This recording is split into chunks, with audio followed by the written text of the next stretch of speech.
जोहार सम्बलपुरी समाचार के आपन को स्वागत। राज्यर चाषी माने एतकर 1 टंका प्रीमियम थी प्रधानमंत्री फसल बीमा सुविधा पाइबे। समवाय विभाग तरफु इ बाबदे गलाकाल जिल्लापाल मानकु चिठी लिखा जाइछे। चिठी थी कुहा जाइछे जे ऋण नैथिबार चाषी मानकु प्रधानमंत्री फसल बीमा योजना अधीन थी पंजीकरण करबार के पड़वा। हेंदा 1 लाख टंका तक फसल ऋण उपरे चाषी मानकु सुध देबार के नाय पड़े। 1 नु 3 लाख टंका तक ऋण उपरे 2% सुध देबार के पड़वा। चलती खरीफ ऋतुनो राज्य सरकार चाषी मानकु 11,000 कोटी टंकार ऋण जुगाबे। जिला केंद्र समवाय बैंक सहित जिला स्तरन फसल ऋण वितरण लगी सीमा धारित करा जाइछे। इनु जनै दिया जाय पारे जे गला बछर खरीफ ऋतुनो 9,718 कोटी 4 लाख टंकार फसल ऋण 18,98,648 जन चाषी को जुगै दिया जाइछला। पुरी श्रीमंदिर रत्नभंडार खुलवार लगी राज्य सरकार निष्पत्ति नैछन। एथिर लगी राज्य सरकार गुटे नुआ कमिटी गठन करिछन।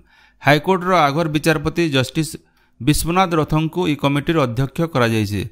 तांकर सहित इ कमिटी थी 16 जन भिन्न भिन्न वर्गर व्यक्ति विशेष को रखा जाइथबार राज्य आईन विभाग रो विज्ञप्ति नु जना पड़िछे। नुआ कमिटी रत्नभंडार रो गंती काम रो अनुध्यान करवा।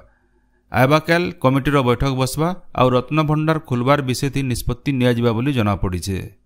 इ बाबदे आईन मंत्री पृथ्वीराज हरिचंदन कहिसन जे रत्नभंडार बाबदे राज्यवासींकर बहुत आस रहिछे। इ कमिटीर देखरेख थी रत्नभंडार खुला जिबा बोली से कहिसन। गृह और नगर उन्नयन विभाग तरफु दिया जाउथवार आउ 5टा सेवा की राज्य सरकार ओडिशा लोकसेवा अधिकार अधिनियम 2012 थी शामिल करिछन। इताके कार्यकारी करवार लगी मुख्यमंत्री मोहन चरण माझी विभागीय अधिकारी को निर्देश देछन। इ नुआ 5टा सेवा भितरे बिल्डिंग प्लान बदलाबार और संयोग संशोधन लगी अनुमति मिलवा। इतार लगी 10 नु 30 दिन समय धारित करा जाइछे। हेंता बिल्डिंग प्लान के फेर घा वैध करवार लगी अनुमति समय 7 दिन रखा जाइछे। आवेदन रो 7 दिन भितरे प्लिंथ अनुमोदन मिलवा। इतार सहित ट्रेड लाइसेंस रो प्रोविजनल सर्टिफिकेट आवेदन रो गुटे दिन मिलवा। ट्रेड लाइसेंस रो फाइनल सर्टिफिकेट लगी 30 दिन समय रखा जाइछे। इ सब सेवा के खूब जल्दी विज्ञापित करा जाई करी लोक सेवा जोगे दिया जिबा बोली सूचना मिली छे। पुरी श्रीमंदिर नो आसानु आबाकाल तक श्रीजीव मानकर सबुठानु बड़ बनक लगी नीति हेबा। एथिर लगी स्वतंत्र नीति चूड़ांत हेछे। गलाकाल श्रीमुख श्रृंगार सेवक दत्त महापात्रंकर घरु खड़ी अणसर घरे पहुंचीथिला। बड़ देउल के खड़ी विजय हेबार उतरु श्रीमुख श्रृंगार परब मूल हेछे। श्रीगुंडीचा दिन पुरी श्रीमंदिर के साधारण लोकर प्रवेश उपरे कटकना जारी करा जाइछे। श्रीमंदिर कार्यालय तरफु कहा जाइछे जे श्रीमंदिर न नीति संपादन के नजर थी रखिकरी श्रीगुंडीचा यात्रा आयबा रविवार दिन इ कटकना जारी रहेबा। महाप्रभु श्री जगन्नाथंकर रथ यात्रा लगी आयबा 8 तारीख सोमवार दिन राज्य सरकार सरकारी छुट्टी घोषणा करिछन। एथिर लगी इ दिन मुख्यमंत्रींकर अभियोग सुनानी बंद रहेबा बोली साधारण प्रशासन आउ साधारण अभियोग विभाग तरफु सूचना दिया जाइछे। एमबीबीएस पाठ्यक्रम लगी ओडिया पाठ्यपुस्तक तैयार करबार के राज्य स्वास्थ्य और परिवार कल्याण विभाग तरफु गुटे कमिटी गठन करा जाइछे। कमिटी थी भिन्न भिन्न सरकारी डाक्तरखाना आउ मेडिकल कॉलेज रो बछा बछा 22 जन प्रोफेसर और डाक्तर रहिछन। विशेषज्ञ कमिटी एमबीबीएस लगी थिबार बही के चिन्हट करबे जेनटा की कमिटी तरफु ओडिया भाषा थी अनुवाद करा जिबा। आयबा शिक्षा बछर नु 1 क्लास नु 8 क्लास तक छात्र छात्री मानकर स्कूल यूनिफॉर्म बदलिबा बोली ओडिशा विद्यालय शिक्षा प्राधिकरण तरफु सूचना दिया जाइछे। 1 नु 5 क्लास तक छात्री मानकु 2 सार फ्रॉक दिया जिबा। 6 नु 8 क्लास रो छात्री मानकु 2 सार लेखा कमीज सालवार और ओढ़नी दिया जिबा। ए बाबदे आबा शिक्षा बछर आगुरु स्वतंत्र निर्देशावली जारी हेबा। हेले नुआ यूनिफॉर्म रो रंग बाबदे किछि जना नै पड़ी। चलती शिक्षा बछर थी यूनिफॉर्म नाई बदले आउ इ मासर 30 तारीख तक यूनिफॉर्म बांटवार लगी प्राधिकरण तरफु सबु जिला शिक्षा अधिकारी मानकु चिठी लिखा जाइछे। मुख्यमंत्री मोहन चरण माझींकर अध्यक्षता थी राज्य स्तरीय प्राकृतिक विपर्यय कमिटी बैठक 2024 हो जाइछे। राज्य थिबार दुर्बल नदीबंध और आगनु होइथिबार घाई के जल्दी मरामती करबार लगी जलसेचन विभाग के मुख्यमंत्री निर्देश देइछन। मुख्यमंत्री कहिछन जे ओड्राफ हेउचे पहला राज्यस्तरीय डिजास्टर रेस्पॉन्स फोर्स।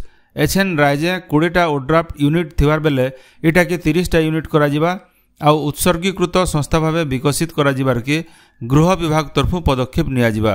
सेंता विपर्य सहायता पांठिनु 394 कोटी टंका खर्चा करा जाइकरी अग्निशम विभाग रो दक्षता बढ़ा जाउछे। इथिर लागि आउ 200 कोटी टंकार व्यवस्था करा जिबा। भुवनेश्वर राज्य ग्राम्य उन्नयन और पंचायती राज प्रतिष्ठान ठाने मुख्य उन्नयन अधिकारी और कार्यनिर्वाही अधिकारी मानकर सम्मेलन मूल होइछे। पंचायती राज आउ पानीय जल और ग्राम्य उन्नयन मंत्री रविनारायण नायक इस सम्मेलन के उद्घाटन करिछन। लोकर लागि समर्पित भाव रखिकरी लोकाभिमुखी कार्यधारा थी विभागीय काम परिचालना करबार के मंत्री श्री नायक अधिकारी मानकु परामर्श दैछन। पंचायती राज आउ पानीय जल विभाग रो दायित्व बाबदे बुझेकरी मंत्री कहिछन जे धाड़ीर सबुनु शेष दिन थिबा लोकर निके भी जनता सबु सरकारी सुविधा पहुंची पारबा सेतिर लगी विभाग रो अधिकारी मानकु ध्यान देवार दरकार। केंद्र सरकारंकर समन्वित महिला सशक्तिकरण कार्यक्रम मिशन शक्ति के ओडिशा न कार्यकारी करबार लगी मुख्यमंत्री मोहन चरण माझी निर्देश दैछन। ई योजना थी महिला मानकर सुरक्षा निरापत्ता और सशक्तिकरण के बरकस करबार लगी लक्ष्य रखा जाइछे। इथि वन स्टॉप सेंटर, महिला हेल्थ लाइन, बेटी बचाओ बेटी पढ़ाओ, महिला सशक्तिकरण लगी हब तैयारी, सखी निवास, शक्ति सदन, शिशु गृह और प्रधानमंत्री मातृवंदना बागिर कार्यक्रम रही।